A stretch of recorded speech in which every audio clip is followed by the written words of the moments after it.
Bonjour à tous, avez-vous bien révisé pour le bac? Si vous avez bien révisé, dans ce cas-là, il y a un sujet que vous connaissez, qui est le modèle américain. Qu'est-ce qu'il faut retenir dans ce modèle américain? 3 éléments, les institutions, les mutations sociales et culturelles qui sont celles du modèle depuis 1945, et les évolutions du modèle tant à l'intérieur qu'à l'extérieur du modèle. Dans ces institutions, vous connaissez déjà le fédéralisme, n'oubliez pas dans la Constitution l'expression liberté, égalité, poursuite du bonheur. Vous connaissez le rôle du président des États-Unis, qui est un rôle à plusieurs facettes. Le président est le chef du pouvoir exécutif. Il a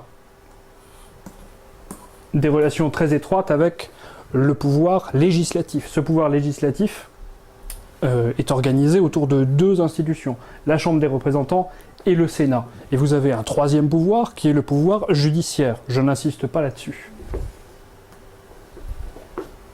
On revient.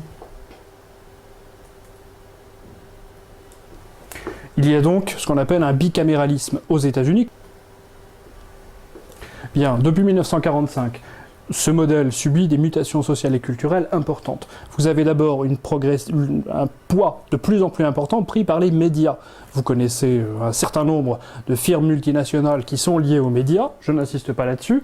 Vous avez un 2e phénomène dans ces mutations sociales et culturelles qui est la progressive féminisation, à la fois en politique, trouvez un exemple, en économie, trouver un exemple, et ce poids des médias comme cette féminisation vont progressivement amener la société américaine à s'interroger sur elle-même. Vous avez donc une contestation progressive du modèle. Vous connaissez Martin Luther King, vous connaissez le mouvement des droits civiques, et vous connaissez la guerre du Vietnam, son fonctionnement et ses conséquences. Ce modèle va évoluer au fur et à mesure. Il évolue dans ses fondements, souvenez-vous, les institutions, souvenez-vous, les origines, souvenez-vous, la rupture nord-sud, etc. Les États-Unis sont, depuis 1945, un des 2 grands qui ont structuré les relations internationales, les États-Unis d'un côté, l'URSS de l'autre. À partir du moment où l'URSS s'est effondrée sur elle-même en 1991, les États-Unis restent la seule superpuissance. Souvenez-vous des aspects de cette superpuissance. Cette superpuissance s'appuie sur 2 éléments, le capitalisme libéral en économie et la démocratie libérale en politique.